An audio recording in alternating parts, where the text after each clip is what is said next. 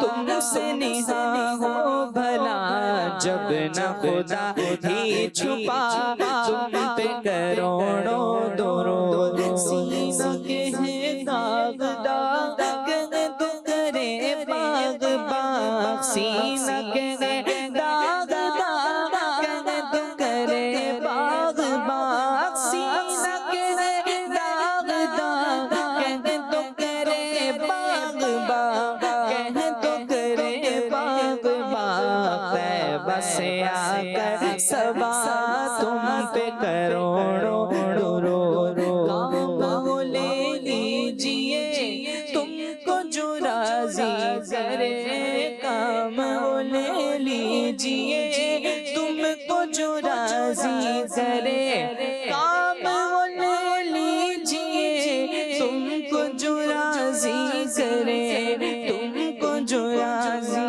کرے، ٹھیک ہونا میں رضا تم پہ کروڑوں درود، کعبے کے بدرو دجا تم پہ کروڑوں درود، طیبہ کے شمس و ضحا تم پہ کروڑوں درود۔ سبحان اللہ، سبحان اللہ، ماشاء اللہ۔ مدینہ کے ناظرین، محبت کی باتیں میں ہم نے آج دو موضوع ڈسکس کیے، ایک اللہ کی رضا کے لیے محبت رکھنا اور دوسرا احادیث کے حوالے سے محبت۔ آخری ٹاپک پر چند منٹ ہمارے رہ گئے، اس پر بات کرتے ہیں، تبرکات کے حوالے سے محبت۔ دیکھیں، نبی کریم صلی اللہ علیہ وسلم کے تبرکات، صحابہ کرام کے تبرکات، انبیاء کرام کے تبرکات، یہ یقیناً دنیا میں پائے جاتے ہیں۔ تو تبرکات کسی اللہ کے نیک بندے سے مل جائے، خاص طور پر رسول اللہ صلی اللہ علیہ وسلم سے جن کو نسبت ہو جائے، ان کے حوالے سے امت کا جو محبت کا انداز چلا آ رہا ہے، اس پر آپ کو ذکر فرمائیں۔ نبی پاک صلی اللہ علیہ وسلم کے تبرکات، حضور علیہ السلام کے منہ مبارک، پیارے آقا صلی اللہ علیہ وسلم کے استعمال کردہ اشیاء جو آپ نے استعمال فرمائیں، آپ کا مبارک جبہ، تو صحابہ کرام علیہم رضوان اور صحابہ کرام کے بعد سے لے کے آج تک عاشقان رسول حضور کے تبرک سے محبت کرتے ہیں، کیونکہ حضور سے محبت ہے تو جو چیز نبی پاک صلی اللہ علیہ وسلم سے نسبت رکھتی ہے اس سے بھی محبت ہوگی، لازمی سی بات ہے۔ تو حضور علیہ السلام مسواک استعمال فرمایا کرتے تھے، مسواک سے آپ کو بڑی محبت تھی، تو آج بھی عاشق رسول مسواک استعمال کرتا ہے، اس سے محبت کرتا ہے۔ سبحان اللہ۔ حضور علیہ السلام لوکی شریف، کدو شریف استعمال فرماتے، اس سے محبت فرماتے، آپ کو رغبت تھی یہ کھانے میں، واہ، آج بھی لوکی شریف کا ادب ہے، یعنی ہم آپ دیکھیں لوکی کے ساتھ شریف لگا رہے ہیں، کدو کے ساتھ شریف لگاتے ہیں، تو یہ محبت، اچھا یہ بھی محبت کی علامت ہے نا، بعضوں کو یہ بھی سمجھ میں نہیں آتا یہ کیا لوکی شریف، جس چیز کو حضور سے نسبت وہ شریف نہیں تو پھر شریف ہے کون دنیا میں بھائی؟ وہی مقدس ہے، وہی شریف ہے بھائی۔ تو نبی پاک صلی اللہ علیہ وسلم سے منسوب ہر شے محبوب ہے، ہاں ہاں، یہ عاشقان رسول کو اپنا ذہن بنا لینا چاہیے، اور الحمدللہ بنا ہوا ہے، کیونکہ صحابہ کرام علیہم رضوان کی زندگی ہم دیکھتے ہیں کہ حضور علیہ السلام کے منہ مبارک کو حاصل کرنا، حضور کے بال مبارک کو اپنے پاس رکھنا، ان کے نزدیک دنیا وما فیہا سے بہتر تھا۔ سبحان اللہ۔ یعنی دنیا اور دنیا کے اندر جو چیز ہے اس سے زیادہ عزیز وہ یہ سمجھتے تھے کہ ایک بال نبی پاک صلی اللہ علیہ وسلم کا مل جائے، واہ، اور یہ نظارے ہوئے صحابہ کرام علیہم رضوان نے جب دیکھا کہ حضور علیہ السلام حج کے موقع پر اپنے گیسو ترشوا رہے ہیں، واہ، میرے آقا صلی اللہ علیہ وسلم کے گیسو تراشے جا رہے تھے، حضور علیہ السلام کے صحابہ حلقہ بنا کر نیچے بیٹھے ہوئے، ہاں ہاں، وہ بال تراشنے والا گھومتا رہتا، بال سنوارتا رہتا سرکار کے، بالوں سے برکتیں حاصل کرتا، شمع بال کے تراشتا، پروانہ گھومتا اور وہ رہتا۔ نیچے صحابہ کرام ہاتھوں میں منہ مبارک لینے کے لیے یوں پروانہ وار گھومتے کہ وہ چکر لگاتے، ہاں اللہ اکبر، ایک بھی منہ مبارک زمین پر نہ گرتا واہ، حضور علیہ الصلوۃ والسلام کے وضو کے پانی کو حاصل کرنے کے لیے۔ یہ تو عروہ بن مسعود کا بیان ہے بخاری شریف میں، جی بعد میں ایمان لے آئے، صحابی رسول بنے، وہ جاسوس بن کر آئے تھے، اور جاسوس کی نظر ہوتی ہے ہر چیز پر۔ جی وہ یہ دیکھ رہے تھے کہ وہ صحابہ کرام کا کیسا ادب ہے، کیسی محبت ہے، کہ حضور علیہ السلام کا تبرک، حضور علیہ السلام کا بچا ہوا پانی وضو کا، وہ لینے کے لیے، حاصل کرنے کے لیے ایسے دوڑتے تھے جیسے جنگ ہو جائے گی، اور جس کو مل جاتا وہ اپنے چہرے پہ اور اپنے جسم پہ مل لیا کرتا۔ اللہ اکبر۔ تو یہ ہم دیکھتے ہیں حضرت عطا کے بارے میں آتا ہے، یہ تابعی بزرگ ہیں، یہ حضرت اسماء رضی اللہ عنہا کے پاس آئے تو حضرت اسماء نے حضور علیہ السلام کا مبارک جبہ نکالا جی اور کہا کہ ہم اس جبے کو دھوتے ہیں، اور اس کا جو دھوون ہوتا ہے، جو پانی ہوتا ہے، ہم اپنے مریضوں کو پلاتے ہیں اللہ اکبر، تاکہ ہم اس کے ذریعے ان کو شفا حاصل کر سکیں، کیا بات، ہم ان کو شفا دے سکیں۔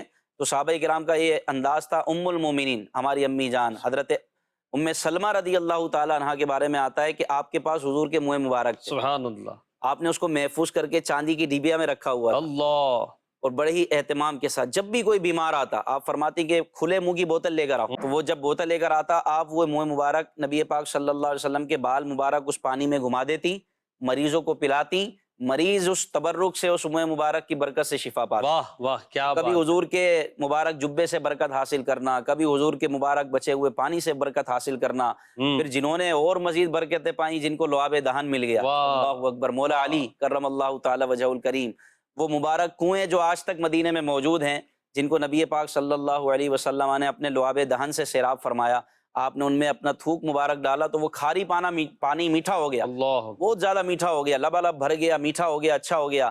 حضرت علی کی آنکھوں میں یہی لعاب دہن جاتا ہے، آپ خیبر، قلعہ خیبر کا دروازہ اکھیڑ کے پھینک دیتے ہیں۔ اللہ، آپ جب خلیفہ بنے کسی نے کہا کہ آپ کو دیکھا کسی نے کہ آپ سخت روٹی کے ٹکڑے چبا رہے تھے بڑی مشکلوں سے، جی تو وہ بے چھنے آٹے کی موٹی روٹی تھی، اور جس کو ہم بولتے ہیں باسی بھوسی ٹکڑے جس کو کہتے ہیں، اس طرح کی، اور وہ موٹا آٹا آپ سے چبانا مشکل ہو رہا تھا، تو کسی نے کہا کہ یا خلیفہ، اے امیر المومنین، ایک آپ یہ آپ کا حال ہے، تو آپ نے خیبر کا دروازہ کیسے اکھیڑا، قلعے کا دروازہ؟ تو آپ نے بے ساختہ فرمایا، کہا کہ یہ میری طاقت ہے، وہ میرے مصطفیٰ کا اللہ، میرے آقا کا فیضان تھا، اصل لعاب دہن کی برکتیں تھی کہ آپ نے تنہا وہ قلعے کا دروازہ اکھاڑ لیا، بعد میں 40 صحابہ نے اٹھانا چاہا، نہ اٹھ سکا۔ سبحان اللہ، کیا بات ہے، بالکل آپ نے جو بات کی ہے یقیناً اس سے محبت بڑھ جاتی ہے۔ اور پھر تبرکات کے حوالے سے امت کا ہم انداز دیکھتے ہیں، خالی پاکستان، بر صغیر ایشیا میں نہیں بلکہ آپ دنیا کے مختلف ممالک میں دیکھیں، عرب کنٹری میں دیکھیں تو لوگ کس طرح تبرکات کا ادب مسلمان کرتے ہیں، اور یہ اپنی نسلوں تک پہنچاتے ہیں کہ تبرکات کا ہمیں ادب کرنا ہے۔ تبرکات مصطفیٰ جو منسوب نبی پاک علیہ الصلوۃ والسلام سے ہیں، اس کے لیے بس اتنا ہی کافی ہے کہ نسبت ہو گئی، اب اس کی دلیل مانگنا، اس کے لیے کہ یہ کہاں سے، کیسے، کیوں ثابت ہے، تو اس پہ مسلمان نہیں پڑھتا، بلکہ مسلمان کو صرف اتنی نسبت کافی ہے کہ نبی کریم صلی اللہ علیہ وسلم سے کے حوالے سے یہ مشہور ہو گئی ہے۔ اب جب مشہور شہرت ہو گئی اس کی ہے اور مسلمان اس کا ادب کریں تو ادب کرنے والے اس کا انشاءاللہ اجر پائیں گے، ثواب پائیں گے۔ ہاں، اگر کوئی اس معاملے میں غلط کام کرتا ہے اور لوگوں میں دھوکہ دہی کا معاملہ کرتا ہے تو اس کا جواب اللہ کے یہاں وہ دے گا۔